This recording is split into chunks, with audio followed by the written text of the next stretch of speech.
Share बाजार में कभी डर तो कभी मौका, और अभी लग रहा है कि मौका वापस लौट रहा है। सोमवार को बाजार में गिरावट जरूर आई, लेकिन अब हालात तेजी की तरफ इशारा कर रहे हैं।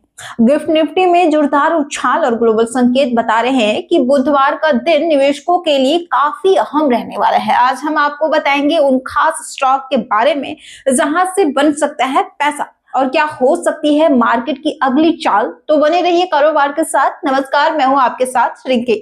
सोमवार को तो मार्केट में गिरावट देखने को मिली। सेंसेक्स 0.91% की गिरावट के साथ 76,847 के लेवल पर बंद हुआ और निफ्टी 50 ने 0.86% की गिरावट के साथ 23,842 लेवल पर क्लोजिंग दी। इस गिरावट के बावजूद बुधवार को मार्केट में तेजी की उम्मीद है। ऐसा इसलिए है क्योंकि गिफ्ट निफ्टी में लगभग 200 अंक की बढ़ोतरी हुई है, जो आमतौर पर सकारात्मक शुरुआत का संकेत देती है। गिफ्ट निफ्टी में आई तेजी का कारण ये है कि अमेरिका अभी भी ईरान के साथ शांति समझौता करने की कोशिश कर रहा है। ऐसे में बुधवार को जब मार्केट खुलेगा तो निवेशकों की नजर उन कंपनियों के स्टॉक पर रहने वाली है जिन्होंने अपने कॉर्पोरेट अपडेट्स दिए हैं या अपने तिमाही नतीजों का ऐलान किए हैं।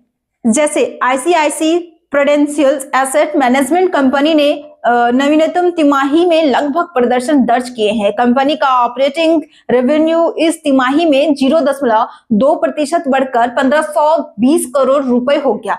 इसके अलावा कंपनी का ऑपरेटिंग प्रॉफिट सालाना आधार पर 2% बढ़कर 1130 करोड़ रुपए हो गया है।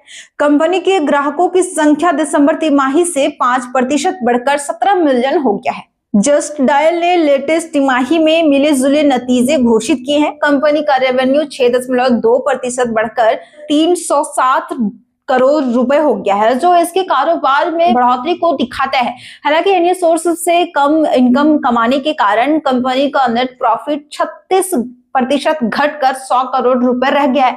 इसके अलावा कंपनी का एबिटा मार्जिन 28.9% रहा। एलजी इलेक्ट्रॉनिक्स इंडिया का 6 महीने का लॉक इन पीरियड बुधवार को समाप्त हो जाएगा, जिसके बाद इसके 441 मिलियन शेयर यानी कुल इक्विटी का 65% ट्रेडिंग के लिए उपलब्ध हो जाएंगे।